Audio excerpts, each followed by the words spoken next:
어서 오십시오. 네, 안녕하십니까. 이제 좀 FOMC라고 투자할 만해지는 겁니까, 사장님? 네, 뭐 다소 안도를 좀 할 수 있을 것 같고, 다소 안도. 네. 사실 이제 좀 원하는 말을 안 할 것 같아서 계속 이제 주저주저 했었거든요. 네.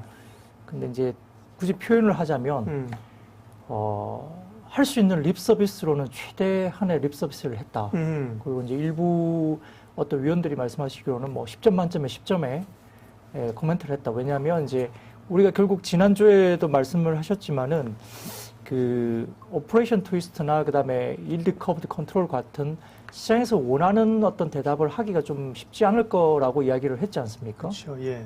근데 결국 그 말은 하지 않았습니다. 그런데 이제 시장이 굉장히 좀 안정적으로 마무리가 됐고요. 전체적으로 좀 시장을 달래는 어떤 분위기에서는 파월이 말로 할 수 있는 최대한의 립 서비스를 한 것이 아니냐라고 평가를 할 수 있을 것 같습니다. 네. 아, 참, 이제 오늘은 인터넷 상태가 괜찮군요, 다들. 네, 감사하고요. 아까 기사 보다 보니까 지금 이제 투자하시는 분이 많은데 지금 우리 투자자들의 가장 주류가 뭐 이런 거 있잖아요. 한국의 CEO들은 뭐 50대 서울대 출신, 서울거지 이런 거 있는데 아까 기사 하나 보니까 40대 수원 사는 남성이 투자자의 대표라고 그러던데 아까 우리 패밀리 중에 수원 사시는 분 초보 사장님이 수원에서 비즈니스 하시던가? 그 얘기가 갑자기 확 생각났었는데, 네. 차장님, 네, 안녕하십니까. 넥타이를 고르시는 안목이, 빨간 팬티에 이어서, 네, 넥타이도 지금 멋지십니다. 자, 그러면, 미국 금리 상승은 1.6%대인데, 어제 사실 금리가 많이 떨어진 건 아니거든요. 금리는 좀 안정되는 거예요? 아니면 조금 더 올라도 시장이 이제 그거를 참을 수 있다는 건가요? 예, 사실 어제 같은 경우는 미국 시장에서 금리가 1.7% 언저리까지 갔다가 네. 종가 무렵에 이제 상승폭이 조금 줄어들면서 끝나긴 했지만은 이제 1.6% 초중반 정도로 끝났고 오늘 같은 경우는 이제 장중에 1.6% 상단에서 놀다가 이제 장 5장 막판에 국내 시장 막판에 이제 거의 1.68 언저리까지도 올라갔거든요. 네. 그래서 잘 보시면 그 국내 시장의 지수가 조금 상승폭이 줄어들면서 잘 보시면 금융주, 그러니까 은행주가 장중에 오전에 마이너스 나오다가 장 막판에 1% 이상, 2% 가까이 종목들이 다 올라오기. 미국이요. 국내 시장. 네, 그러니까 5장 들면서 그랬습니다. 그러니까 이제 미국 국채 10년물 국채 금리가 이제 1%대 후반 정도까지 우리 장중에 이제 올라오기 시작했어요, 다시. 네. 그러다 보니까 1.68 언저리까지 올라왔습니다.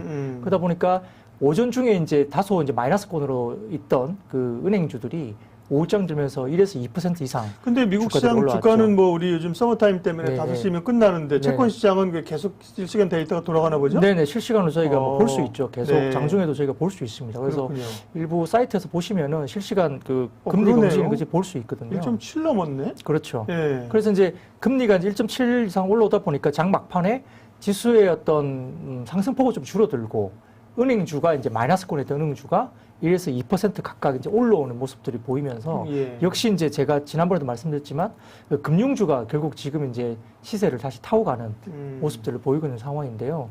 일단 그 증시 안도를 나타낼 수 있는 뭐 FOMC 회의라고 볼 수는 있는데 이제 연준이 이제 가장 강력하게 이야기했던 게 완전 고용과 물가 목표 달성, 그러니까 장기 평균으로는 약 2% 정도, 그리고 이제 상당한 추가 진전이 이루어진다. 이 완화 기조를 유지하겠다고 재천명했는데 파월 의장의 이야기로는 정확하게 표현을 하자면 그 경기 개선 기대감을 가지는 지표만 가지고는 절대 움직이지 않겠다는 거고요. 정확한 지표가 보일 때까지 움직이지 않겠다고 이야기를 했거든요. 그러니까 결국 지표가 진짜 이제 현재 지표가 나오기 전까지는 이제 절대 금리를 올리지 않겠다는 이야기를 했고 테이퍼링 관련해서는 이제 미리 선제적으로 말을 또 주겠다라고 다시 한번 재천명했고요. 이야기하기를 이제 패드를 믿어라 이야기를 했습니다. 그러니까 우리가 증시 격언에서 패드에 맞서지 마라 그러잖아요. 네. 패드의 의지에 맞서서 거꾸로 투자하는 것이 바보가 되는 거죠, 결국은. 그래서 그러지 말라는 것이 결국 파월 의장이 가장 강력하게 어제 주장했던 이야기고, 주요했던 것은 전망치가 굉장히 큰 폭으로 상향 조정됐습니다. 그러니까 2021년 성장률 전망치가 기존에 12월 달에 약 4.2%였나요? 네. 그 정도였는데 이번에 이제 6.5%로 대폭 상향 조정을 했습니다. 이게 네. 굉장히 큰 자신감으로 이야기되는 것 같고, 2022년 같은 경우는 3.2에서 3.3으로 상향 조정했고요. 23년 같은 경우는 약 뭐 전체적으로 지금 2.4에서 2.2%로 살짝 조정을 했는데, 실업률은 올해 연말 4.5%, 그리고 2023년 말에는 3.5%까지 이제 실업률이 내려갈 것으로 전망을 했기 때문에 최근에 실업률이 거의 한 5에서 6% 정도에서 계속적으로 유지가 됐었습니다. 근데 실업률을 3.5%까지 23년도 조정을 했다면, 이제 패드가 이야기하는 실업률은 약 3%대 정도 접어 들어가면 이제 완전 고용 분위기로 들어간다 보고 있어서 약 2023년 정도가 돼야 좀 안정화되고 정상적인 시장으로 본다고 이야기되는 것 같습니다. 그래서 전체적인 그 핵심 인플레이션 기준으로 봤을 때는 최소 2.2% 정도 인플레이션이 나오기 전까지는 금리 인상을 하지 않은 것이 명확해졌다, 이렇게 볼 수 있겠습니다. 네. 그것도 이제 평균 물가 목표제 얘기했잖아요. 예. 2%를 넘어서더라도. 그러게요. 그래서 조금 더 이제 편안하게 좀 갈 수 있는 국면이라고 말씀하셨습니다. 뭐 몇 주 동안 지금 금리 때문에 한 3주, 이번 4주 차인 것 같아요. 고생하는 게. 그 다음에 지난주, 이번 주는 계속해서 FOMC를 주목하고 있는데 이제 이벤트가 지나갔다.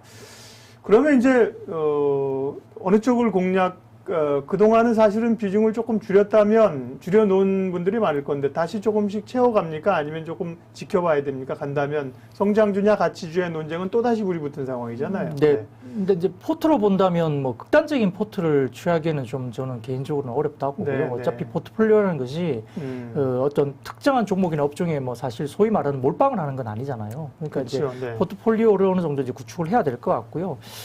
다만 이제 점도표 변화가 좀 있다는 것이 가장 중요했는데, 물론 중간값의 변화가 거의 없었기 때문에 시장은 안도를 한 게 맞습니다. 근데 문제는 이제 2022년 금리 인상 전망이 기존에 1명 정도 위원이 있었는데, 네. 이번에 이제 FMC에서는 4명으로 증가했고, 2023년 경우에는 금리 인상을 전망한 위원이 기존에 3명에서 7명으로 증가를 한 거죠. 그러니까 어떤 트리거가 나온다면 아마 금리 인상이 다소 이제 FMC에서 좀 빠르게 조금 당겨질 수 있다는 부분은 여전히 조금 숙제로 남아 있습니다. 근데 다음 FMC 회의가 6월이기 때문에 지금 한 2, 3개월 정도는 이제 FMC가 없죠. 특별히. 그러다 보니까 단기적으로 이제 FMC 관련된 부분들은 크게 문제가 안 될 것 같고, 다만 이제 지금 금리는 분명히 우상향으로 간다는 그림은 충분히 있을 수밖에 없거든요. 그렇기 때문에 아마 금리 상승에 대한 베팅은 여전히 유효하다 봅니다. 그러면 역시나 이제 금리 상승을, 예, 그렇죠. 네. 금리 상승을 본다면 속도의 부분은 조금 기존보다 좀 제어될 수는 있지만, 아까 말씀드린 대로 2% 정도까지는 가는 것이 거의 용인되어 있고,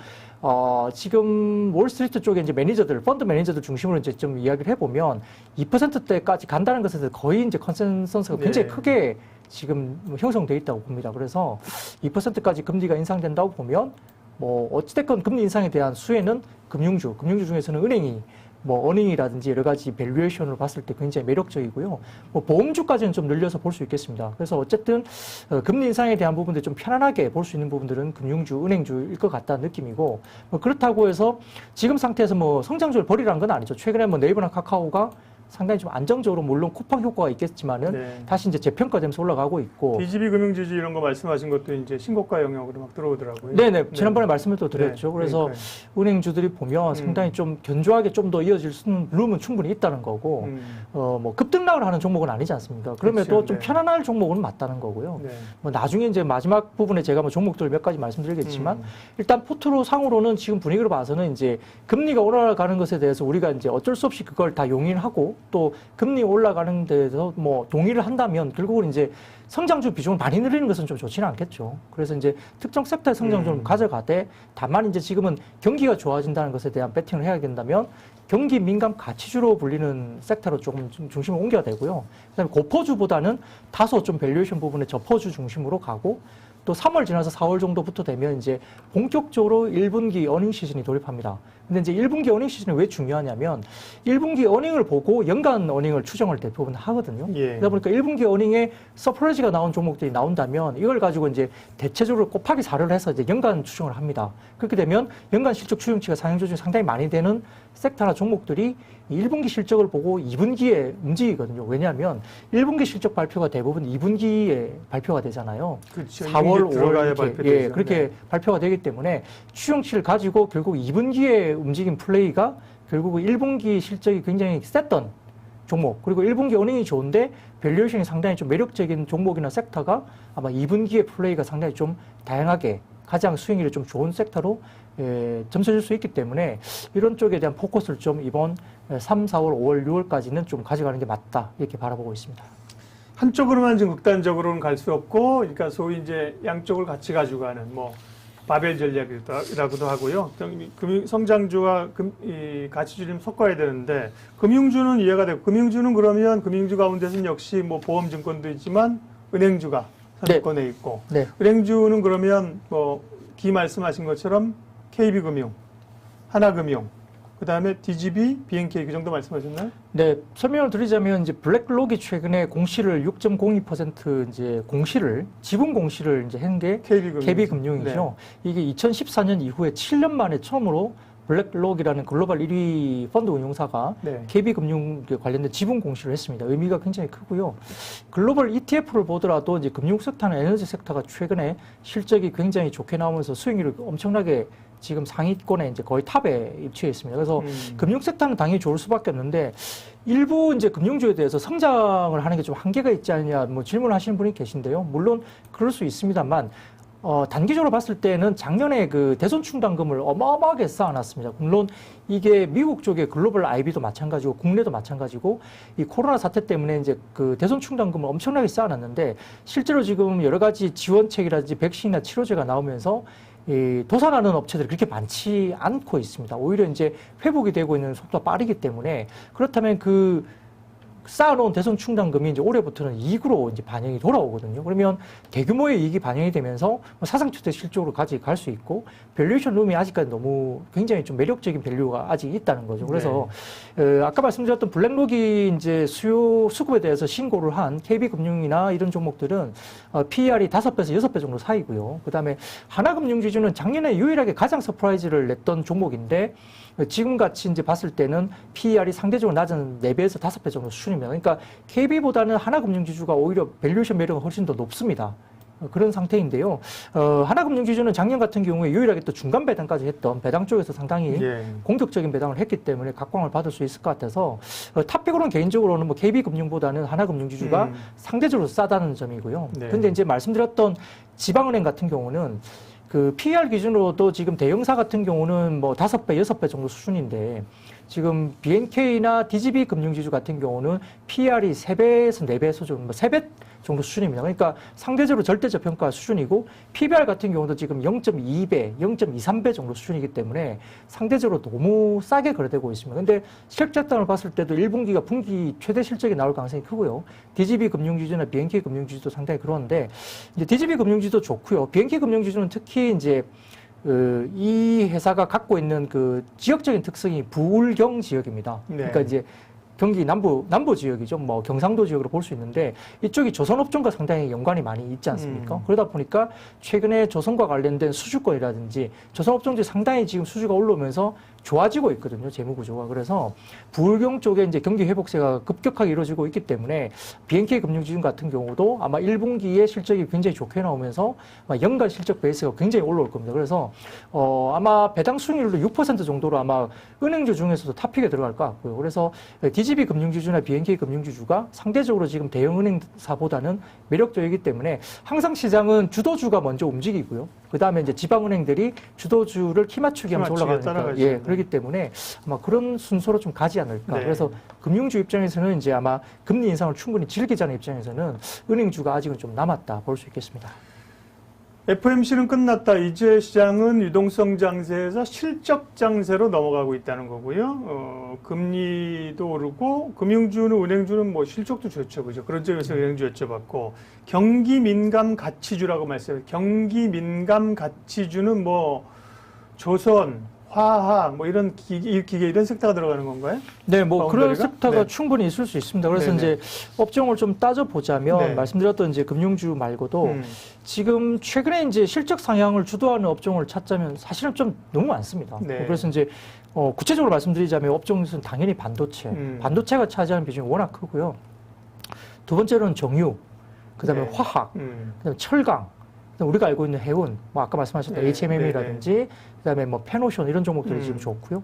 그다음에 섬유유복, 유통 이런 쪽도 내수 쪽에서 이제 필수 소비자 쪽에 이제 경기 회복에 대한 부분들 지난번에 여러 번 반복해서 말씀드리지만 해외 여행을 못 가기 때문에 그 60조 원이 되는 그 금액이 국내에서 소요되는 올해가 마지막일 것 같습니다. 뭐 내년 정도에는 아마 해외여행을 갈 수 있을 거라 생각하고 있기 때문에 올해까지는 그 돈이 국내에서 풀린다면 이제 굉장히 지금 이제 보복 소비가 나타나면서 섬유 의복이나 유통 쪽에 상당히 많이 풀리죠. 그래서 최근에 신세계나 현대백화점이 주가가 좋았던 이유가 거기에 있고요. 그다음에 서서히 회복되는 화장품 섹터도 마찬가지입니다. 그래서 그런 거고요. 전자장비 뭐 IT 중에서는 지금 디스플레이 레저도 좋죠. 그다음에 뭐 삼성전기 같은 종목도 좋고요. LG전자 좋습니다. 그 가전 디스플레이 업종 이런 부분들이 있기 때문에 실적 상향을 주도하고 있는 섹터가 반도체, 그다음에 정유화학, 철강, 해운, 섬유유복과 유통, 그다음에 뭐 가전 디스플레이 이쪽까지 가기 때문에 상당히 좀 광범위하게 지금 주가 부분들이 반영될 수 있는 실적 상향들이 있어서 그래서 이제 지수단을 보면 하단에 좀 탄탄하다는 느낌이 있습니다. 그래서 이제 그렇죠. 3점 포인트 언저리가 사실은 좀 지수 하단으로서 충분히 역할을 할 수 있을 것 같고 제가 말씀드렸던 2,950짜리가 상당히 중요한 포인트이기 때문에 예를 들어 3,000이 좀 무너진다 하더라도 2,950 정도 언저리면 대형주 중에서 좋은 섹터는 좀 사야 되지 않느냐 말씀을 계속 드리고 있는 부분입니다. 네. 예. 네, 오늘은 인터넷 상태가 괜찮아서요. 예, 여러 얘기들을 하고 계셔요. 네.